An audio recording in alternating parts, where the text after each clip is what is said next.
ಶಿರೂರು ಗುಡ್ಡ ಕುಸಿದು ಇಂದಿಗೆ 6 ದಿನಗಳಾಗಿವೆ. ಒಂದು ಭಾಗದಲ್ಲಿ ಮಣ್ಣು ತೆರವು ಕಾರ್ಯ ಪೂರ್ಣಗೊಂಡಿದ್ರೂ ಸಂಚಾರಕ್ಕೆ ಮಾತ್ರ ಇನ್ನೂ ಅವಕಾಶವನ್ನ ನೀಡಿಲ್ಲ.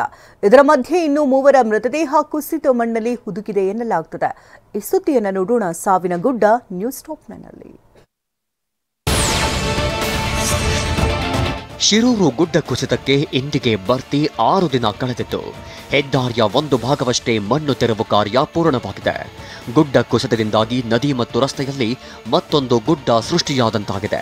ಸದ್ಯ ಇನ್ನೊಂದು ಭಾಗದ ಮಣ್ಣು ತೆರವು ಕಾರ್ಯಾಚರಣೆ ಮುಂದುವರೆಸಲಾಗುತ್ತಿದೆ. ದೃಶ್ಯದಲ್ಲಿ ನೋಡಬಹುದು, ಅದು ಗಂಗಾವಳಿ ನದಿ ತುಂಬಿಕೆ ಹರಿತಾ ಇದೆ.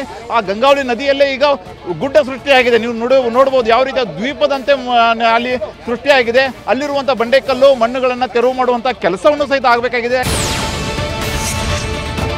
ಹೆದ್ದಾರಿಯ ಒಂದು ಭಾಗದಲ್ಲಿ ಮಣ್ಣು ತೆರವು ಕಾರ್ಯ ಪೂರ್ಣಗೊಂಡಿದ್ದು ಐಆರ್ಬಿ ಕಂಪನಿ ಸಿಬ್ಬಂದಿ ರಸ್ತೆ ಮೇಲಿನ ಮಣ್ಣು ತೆರವು ಕಾರ್ಯಾಚರಣೆ ಯಶಸ್ವಿಗೊಳಿಸಿದ್ದಾರೆ.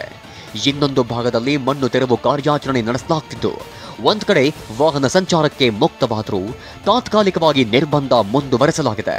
ಮತ್ತೆ ಗುಡ್ಡ ಕುಸಿಯುವ ಆತಂಕ ಹಿನ್ನೆಲೆ ಸಂಚಾರಕ್ಕೆ ನಿಷೇಧ ಮುಂದುವರೆಸಲಾಗಿದೆ.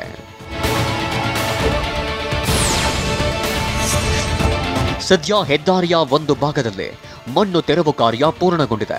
ನಿರಂತರ 5 ದಿನಗಳ ಕಾಲ ಕಾರ್ಯಾಚರಣೆಯಿಂದ ಮಣ್ಣು ತೆರವು ಮಾಡಲಾಗಿದೆ. ಆದರೂ ಓಡಾಡಲು ಇನ್ನೂ ಅನುಮತಿ ನೀಡಲು ಜಿಲ್ಲಾಡಳಿತ ಒಪ್ಪುತ್ತಿಲ್ಲ. ಮತ್ತೆ ಗುಡ್ಡ ಕುಸಿಯುವ ಆತಂಕ ಹಿನ್ನೆಲೆಯಲ್ಲಿ ಕಾರ್ಯಾಚರಣೆ ಸ್ಥಳದಲ್ಲಿ ಮುನ್ನೆಚ್ಚರಿಕೆಯಿಂದ ನಿನ್ನೆ ಸಂಜೆ 6ರವರೆಗೆ 144 ಸೆಕ್ಷನ್ ಜಾರಿ ಮಾಡಲಾಗಿತ್ತು.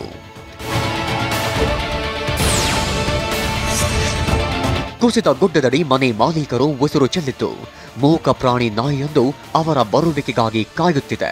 ನೆಲಸಮವಾಗಿರುವ ಮನೆ ಬಳಿ ತಮ್ಮವರು ತನಗೆ ಅನ್ನ ನೀರು ಹಾಕಿದವರು ಇಂದು ಬರ್ತಾರೆ ನಾಳೆ ಬರ್ತಾರೆ ಅಂತ ಈ ಶ್ವಾನ ಅತ್ತ ಇತ್ತ ಓಡಾಡ್ತಾ ಇದೆ. ಅತ್ತ ಕುಮಟಾ ತಾಲೂಕಿನ ಮಸಾಕಲ ಗ್ರಾಮದಲ್ಲೂ ಇಂತಹದ್ದೇ ದೃಶ್ಯ ಕಂಡುಬಂತು. ಕೆಲವು ಮನೆಯವರು ಕಾಳಜಿ ಕೇಂದ್ರ ಸೇರಿದ್ದು ಹಸು ಕರುಗಳು ಬೆಕ್ಕು ಪಕ್ಷಿಗಳು ದಿಕ್ಕು ತೋಚದೆ ಕಂಗಾಲಾಗಿವೆ.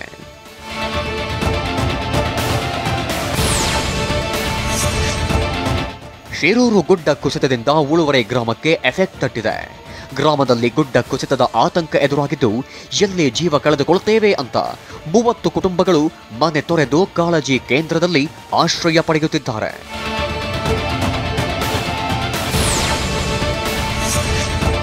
ಐದು ದಿನ ಕಳೆದರೂ ಇನ್ನೂ ಶಿರೂರಿನ ಗುಡ್ಡದ ಮಣ್ಣು ತೆರವು ಪೂರ್ಣಗೊಂಡಿಲ್ಲ. ಅತ್ತ ಮಣ್ಣಿನಡಿ ಮತ್ತಷ್ಟು ಗಾಡಿಗಳು ಕೊಚ್ಚಿ ನದಿಗೆ ಬಿದ್ದಿರೋ ಶಂಕೆಯೂ ಇದೆ. ಸದ್ಯ ನದಿಗೆ ಬಿದ್ದಿದ್ದ ಗ್ಯಾಸ್ ಟ್ಯಾಂಕರ್ ಅನ್ನ ಮೇಲೆತ್ತಲಾಗಿದೆ. ಆದರೆ ಮಣ್ಣಿನಡಿ ಹುದುಗಿ ಹೋಗಿರುವ ಕೊಚ್ಚಿ ಹೋಗಿರೋರ ಪತ್ತೆಯೇ ರಕ್ಷಣಾ ತಂಡಗಳಿಗೆ ಸವಾಲಾಗಿ ಪರಿಣಮಿಸಿದೆ. ಶಿರೂರು ಬಳಿ ಹೆದ್ದಾರಿ ಮೇಲೆ ಗುಡ್ಡ ಕುಸಿತವಾಗಿ ಹೆದ್ದಾರಿ ಬಂದಾಗಿರುವ ಕಾರಣ ಹೆಚ್ಚುವರಿ ರೈಲಿನ ವ್ಯವಸ್ಥೆ ಮಾಡಲಾಗಿದೆ. ಮಡಂಗಾಂವ್ ಜಂಕ್ಷನ್ ಹಾಗೂ ಮಂಗಳೂರು ಜಂಕ್ಷನ್ ನಡುವೆ ಜುಲೈ 20, 21, 22ರಂದು 3 ದಿನ ಹೆಚ್ಚುವರಿ ರೈಲು ಸಂಚರಿಸಲಿದೆ. ಮಡಂಗಾಂವ್ ಜಂಕ್ಷನ್ನಿಂದ ಬೆಳಗ್ಗೆ 6 ಗಂಟೆಗೆ ಹೊರಡಲಿರುವ ವಿಶೇಷ ರೈಲು ಮಧ್ಯಾಹ್ನ 12:15ಕ್ಕೆ ಮಂಗಳೂರು ಜಂಕ್ಷನ್ ತಲುಪಲಿದೆ.